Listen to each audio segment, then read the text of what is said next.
Welcome back to Voices. I'm Paul Gordon. My guest today is Ben Hills, author of Princess Masako, Prisoner of the Chrysanthemum Throne, an account of the marriage of Masako Awada to Prince Naruhito, the Crown Prince of Japan, and what has happened to her since. Ben, we've talked about the wedding and some of the bizarre ceremonies that involves, a lot of it behind closed doors, including rubbing rice bran on her belly, which symbolizes the fertility, which is, as you know, this is what it's all about. She's supposed to produce an heir to the throne, and there were very few heirs around. In the early years of this marriage, when hopes were high, she was, of course, taken away from her family completely. She barely saw them. She barely made any public speeches of any kind. But were there any signs early on that things might be going wrong? Well, yes. In a word, as soon as the Rolls-Royce crossed the moat into the palace, that was the last we heard or saw of Masako for quite a while, apart from, of course, the inevitable rumours about her pregnancy, which began to crop up almost from the wedding night. She was grounded, in a sense. The royal minders, the Kunicho, decided that she was not allowed to travel until she produced a son and heir, because that was, they decreed, her job. And so this woman who had been used to a really high-flying role as an international diplomat, I mean, taking part in international trade talks, flying across to Washington all the time. I mean, she was a highly regarded negotiator and a tremendously skilled person on the international scene. Suddenly, her world constricts to this few square kilometres of the Crown Prince's palace. A little park, a carp pond, a few trees, a tennis court, a swimming pool, and that is to be her entire world until she produces a child. It's hardly surprising that stories within a few years began to emerge from behind the palace walls that this was one very, very unhappy princess. We've been looking at pictures here of the family, that is Masako, Prince Naruhito, and their daughter, who, of course, did come along. I think that was 2001, Eiko.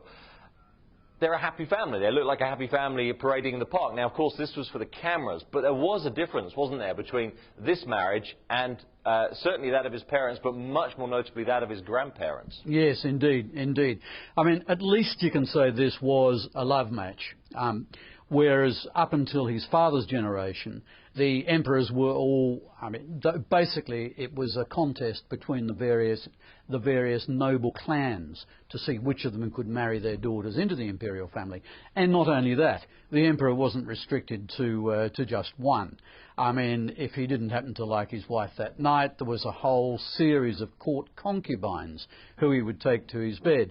I mean, the current emperor's grandfather, the Mutsuhito emperor, for instance, had 15 children by 5 different women, none of them his wife.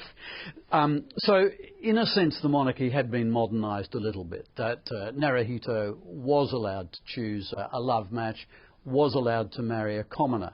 But from then on, the iron gates just closed on his life, because it was made quite clear to them, both publicly and privately, that what was expected was a baby boy, and as soon as possible.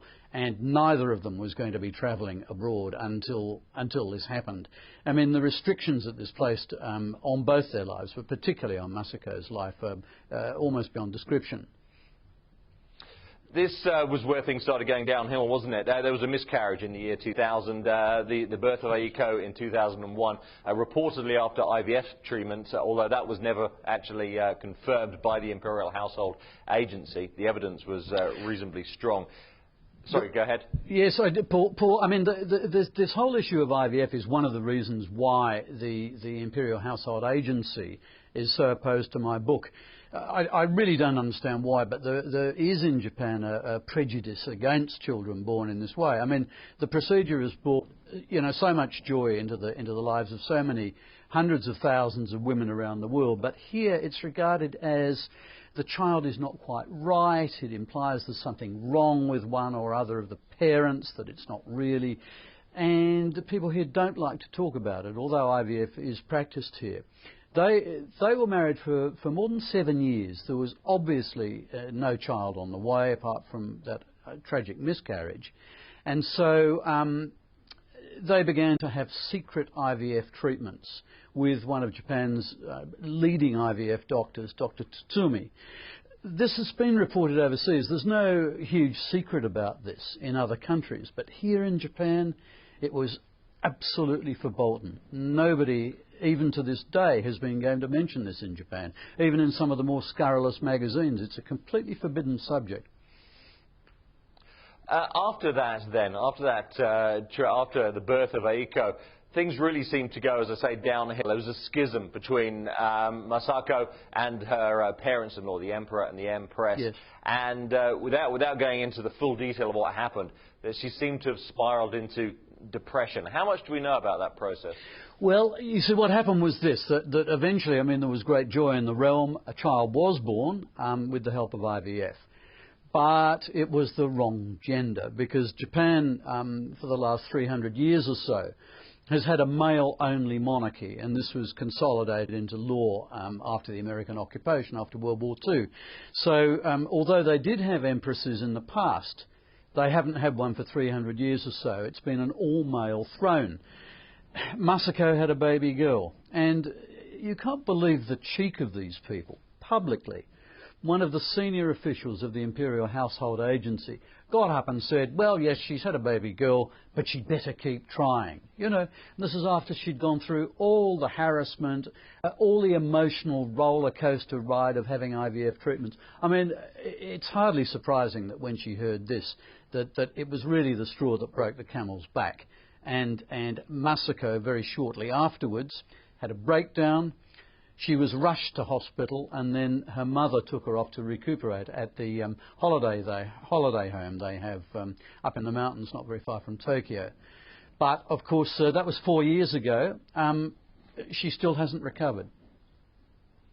Again, seems to be a tragedy. The reaction to your book has been mixed, to say the least, in Japan. We'll have a chat about that after taking a short break and have a look at the future of the Japanese monarchy. I'm speaking to Ben Hills here on Voices, the author of a book subtitled The Tragic True Story of Japan's Crown Princess. Keep watching.